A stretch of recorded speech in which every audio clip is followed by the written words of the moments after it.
Hey, welcome back to the kitchen. I wanted to show this thing that I whipped together. I'm in the middle of doing some demos for Vic Audio. I did like kind of a my take on like a normal demo, I guess, and then I'm going to try to do something that's a little bit more goofy or silly. So in the meantime, I was running around hitting all the resale stores looking for some materials I need for this up and coming video.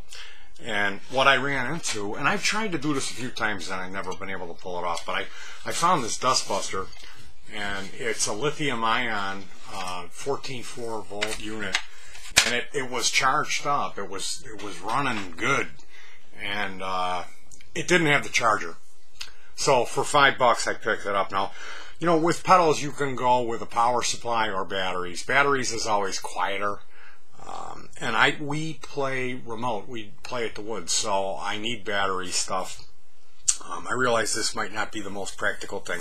I always find myself needing 9-volt power supplies all the time. I can never have enough of those, and the quiet ones are always like in high demand. So something like what I came up with here today, you can probably see where this is going. And you know, they recently, and for me that means within the last 15 years, they're actually selling these battery packs that are the rechargeable units, and they're designed to power guitar effects. So that's pretty cool. The only thing is they're pricey. They're not cheap, and you know me. So anyway, you know, with rechargeable stuff, the NiCad, the nickel cadmium, that's been around forever. It's not the best stuff. It's got a memory. So if you abuse it, you don't charge it properly, overcharge it, it holds a grudge. They're like kind of, you know, temperamental, not unlike some certain folks. Anyway, lithium ion is excellent, and then nickel metal hydride, is it? I don't know how to pronounce any of this stuff. I'm a goof, but yeah, that's not bad. Better, a lot better than the NIM. So I ran into this, I think it was 14.4, and I charged it up. I got it up to about 15.5. There's 4 of these larger cells in a plastic container. It's got a big circuit board in there, blinky LED. So I charged it all up and removed that pack, and then I rehoused it in this little Lulu mini lunchbox. So I've got an input for charging here. There's a master power switch, charging LED, and that, like, it has different ways of blinking and stuff to tell you what's going on as far as the charging. And here's the output with an LED, a green LED that comes on when the unit's putting out the 9 volts. So taking a look at the inside, I've got a cable here, and this is what I use to recharge it. And it's got a regular AC on one end. And this is from some kind of a Christmas decoration. I got this out of the resale store dumpster. And it's got a fuse in it.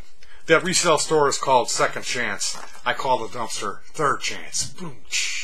But anyway, yeah, here's the power pack in here. And I got it fused, of course. That fuse is coming off, like coming out of the power pack.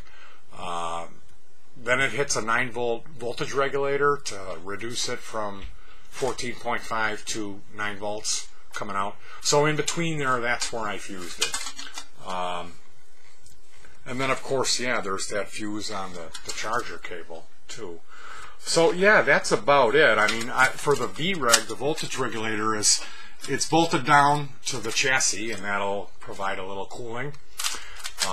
It's a LM7809. They have 3 legs, and so there's a ground and then an input and an output. So whatever, you know, 12 to 30 volts in, and then solid stable 9 comes out. There's a capacitor that you put on the input and the output on those 3 legs.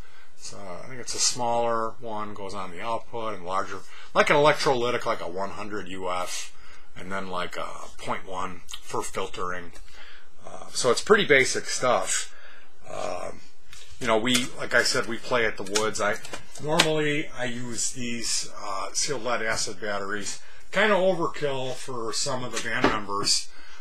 Like my wife, she uses a single multi-effector. So this is probably going to be, you know what, I got a Paramix and a fuzz for her too. But this will be fine. This will run. It'll run the multi, and it'll run those 2 pedals, no problem. The size of the cells, they're like, they're about like 3.5 inches long, and the diameter is in between a AA and a C battery. They're like in between that. And I think there's just 4 of those. They're probably 3.6, 7.2 on each side equals 14.4. Actually, I got this charged up to 15.5.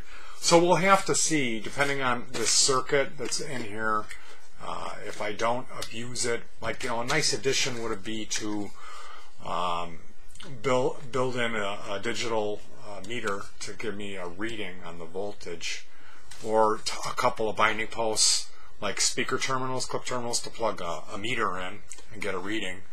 But for $5, I'm just going to take it easy when I charge it, and I'll be using this around the house as a. I've got 9 volts here. I just couldn't resist for $5. Kind of a silly thing, I know. I'm thinking if I baby it, maybe I could make this thing last for a few years, and it's less trips to the dollar store, and it's less 9 volts that I'm throwing in the garbage. Because that's the important thing to me. It just kills me throwing batteries in the trash. It really does. So, rechargeable 9-volt power supply, $5 unit.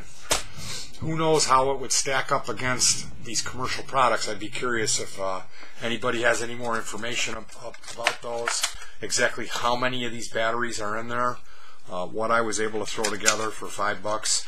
Keep your eyes peeled. If you do a lot of resale shopping, these dust busters are a popular item. I'm thinking, like, for Christmas, the one year the rich guy will get his wife, like, get her something like, a diamond ring, tennis bracelet, and then the next year he's like, maybe she caught him in bed with the secretary, so he only gets her the dustbuster, and then they'll run this thing one time, like they'll clean the cat litter box with it. The filter will get clogged, and like, it doesn't work, and then they throw them away. They give them the Goodwill. And they never give you the charger. You never get the charger. Anything like that at Goodwill, like if there's a wireless mouse and a keyboard, where's the dongle? Who knows, Give that stuff to the poor people. Maybe they can use it, That broken thing. Give it to Goodwill. What?